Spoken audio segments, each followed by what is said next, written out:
Folks, the election results were rough. Yeah, if you hate logic, freedom, sanity, free speech, self-preservation, and if you think a little girl who likes maybe baseball and the color blue should lop her bags off before she knows what to do with them. We all wanted a different result, but unfortunately, it didn't go our way. Who's we? Soggy soy thems and 20-somethings who managed to figure life out before they had to get off their parents' health insurance? The fight goes on, and Donald Trump's recent nominations and hirings for his administration prove that. Trump recently named Stephen Miller as his deputy chief of staff. Now, he was involved in Donald Trump's first term, and we all saw how that went. No new wars, increased prosperity, energy independence, low inflation, strongest border ever. He played a key role in Donald Trump's Muslim ban. There's no such thing as that. That's not a thing. There was never any Muslim ban. Restricting travel from a specific country that happens to be predominantly one religion or race or the other isn't a ban on that thing. That's like if you limited travel from the United States saying it's a white person ban or a Christian ban. And his family separation policy, which quite literally ripped kids out of their parents' arms. That's hilariously dramatic.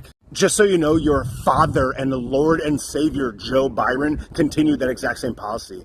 And your cool uncle that definitely didn't throw out that dude in that limousine in Chicago 20 years ago? Oh, bummer.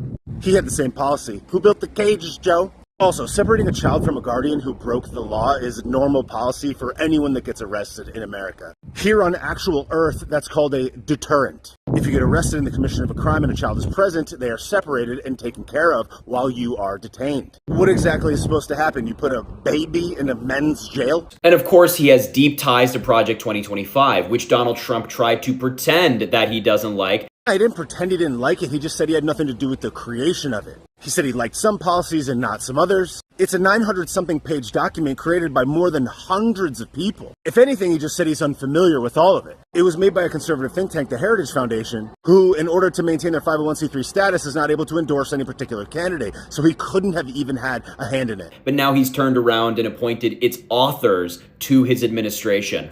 Hundreds of people contributed to this project, and more than 100 of them were already former officials. So choosing from a field of hundreds of people that used to work in your last administration and took the time to participate in a nonprofit writing hundreds of pages of policy about how they think that the country should be run, many of which are good, seems pretty normal, dog. It's called strategy. It's called hiring people that are interested. What is even the lie there? What is the point there? Total leftist logic argument. Like, what would the alternative have been? You point out the problem, but never have a good alternative. Would you prefer he appointed someone he hadn't worked with, that didn't have experience, that wasn't interested in the policy, and lay out exactly how they feel about how the country should be run? Should you just pick a random person? We can't just sit back and watch Donald Trump do his thing.